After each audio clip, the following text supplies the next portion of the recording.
are a little concerned about us. And it's in the gladiolus family. That's, those leaves that are straight up and down, it's just like gladiolus. This is Crocosmia. It's a hummingbird magnet. It's a plant that's in the gladiolus family. I like it even when it's not in bloom because of the leaves. They are sort of corrugated, tall leaves that sort of stand erect, and it makes sort of a vertical statement in the garden. So anyway, this is an attention-getting plant when it's in bloom. It's often not considered hardy here, but it's growing right next to the road where there's usually a lot of snow cover, so I think that sort of protects it through the winter as well. And then one year I never got in there to do anything, and it got away from me. So I'm going to have to. That sort of grows in a contorted way naturally, which we'll see. Sure, that one probably grows a foot a year, so it might take up. It's going to take over an area, and it won't have to be mulched. It's a hemlock that I believe is called Morning Light. It's a light, airy plant. It's just as wide as it is tall, but it prefers a little bit of shade because of the light needles on it. But it's a plant that you see from a distance because of the pale color. Unusual plant. It's a cross between a red maple and a Japanese maple, and it is because of the cross with the red maple. It's extremely hardy, and it has these pinkish tones all summer long. And in the spring, when it starts leafing out, it's bright red, and in the fall it turns bright red. It's a non-blooming coleus, and I take cuttings of it every fall, and I root them in the house, and I bring those cuttings to Florida, and I plant them in my garden in Florida. And then in the spring, when we're getting ready to come back to Maine, I take cuttings again, root them, and bring it back to Maine. So this plant has been going back and forth for about 10 years now. And it's a great coleus because it can take full sun. PJ Maxx, and the first thing I did was dig a hole and put a big rubber basin in there, and I think it's a basin that's often used to water horses.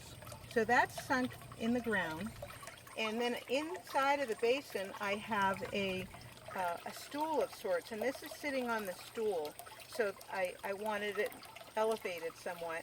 And then there is a bunch of hardware cloth with rocks on top of it because I don't want anyone to be able to see what's down there. But the water is recirculating. I've had some people say, oh my goodness, you must have a huge water bill.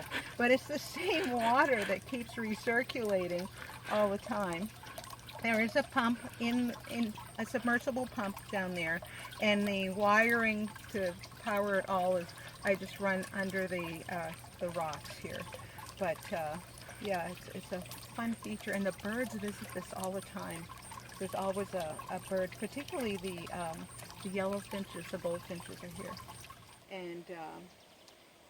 And I wanted the same style as what I have with we have difficult curves, and there's big gaps, so perhaps someone who does this for a living would reciprocating saw to cut the roots. The roots it was just a mat of white roots all over the place, and it was quite a mess, but I knew then that that was not going to work. And the Pachysandra is so aggressive, it was growing over my rock pathways, and I didn't want that.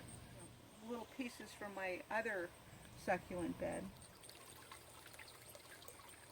Oh, okay, so this is Alocasia calidora, a tropical plant. I bought the original plant probably 15 years ago. And essentially what I do is I let it get hit by frost. I cut out all the mushy leaves except for the center growing point. And I take it out of the pot, I bring it into the garden, put it on a tarp and let all the soil dry off. I cut off a lot of the fleshy roots And then I stick it in a paper bag in the basement for the entire winter. And I put it in a paper bag because I want it to stay dry. And it might start trying to grow a little bit, but of course I'm not around to pot it up. I pot it up the beginning of May inside, and as soon as danger of frost is past, I put it out in the spring. So it essentially, it has quite a, if you look inside, it's got a like a trunk to it as well. And it does send up babies, so I have babies that I've distributed to friends and throughout the yard, and good plant.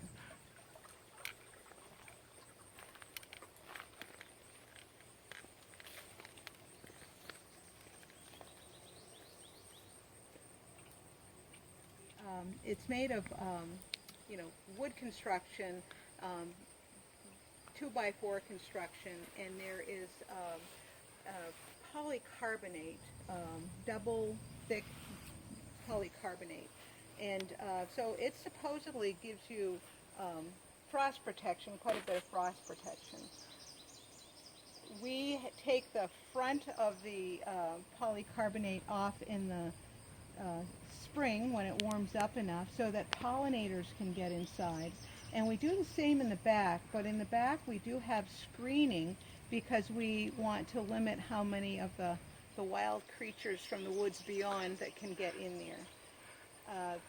And we have tomatoes that I grow up on strings that are going up to the top of the greenhouse. In here I grow tomatoes, peppers, basil. I have grown in the past cucumbers and cantaloupe.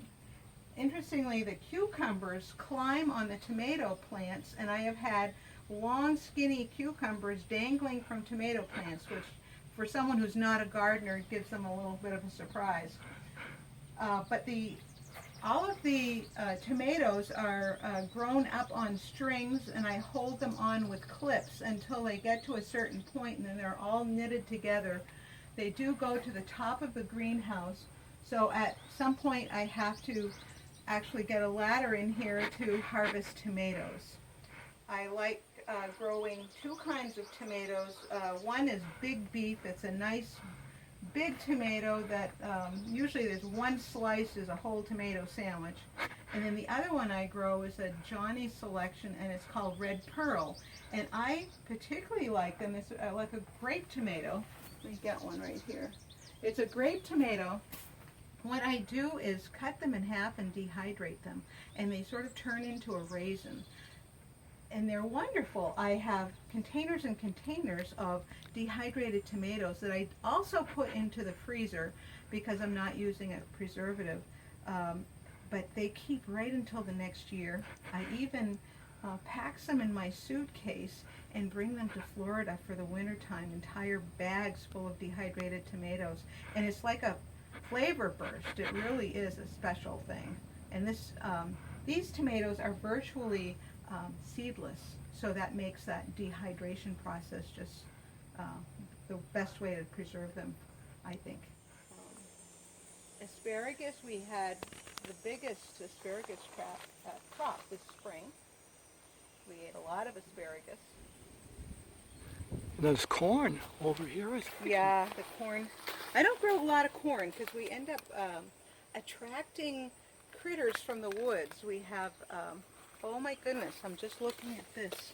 I think they have already had some roots that were tangled into some potting soil, I guess, and so they popped up here and there, and I figured, okay, it's going to die through the winter, so big hairy deal, we'll let it go there. A woman here one time says, oh, you have a underground with a recirculating pump, and I drilled a hole through this rock. I think I went through 2 or 3 drill bits before I realized the right drill bit I should use. But I did it. That's enough to keep them at bay, and I think with the umbrella, it sort of creates like a plume of smoke or scent, as soon as we light the candles, we don't seem to have a problem with that.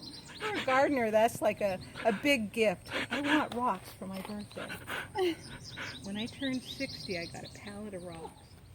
It's just amazing. That's one plant in that pot. Polished on a tube and then filled in between with cement. And there's no bottom, which is okay. In this situation, it's right on the ground and it's not going to be moving. So when I fill it with soil, it just stays filled with soil. And so I plant a variety of things in here every year. Moss grows on quite well. And then I had a friend who had a piece of rock fern, and she gave me some rock fern to put on here, and the rock fern hasn't established itself. There's another fern that's made its way on there that I'm letting grow, but rock fern is a great little fern, tough as nails. And all of the little rounded pots here and there are some that I've made.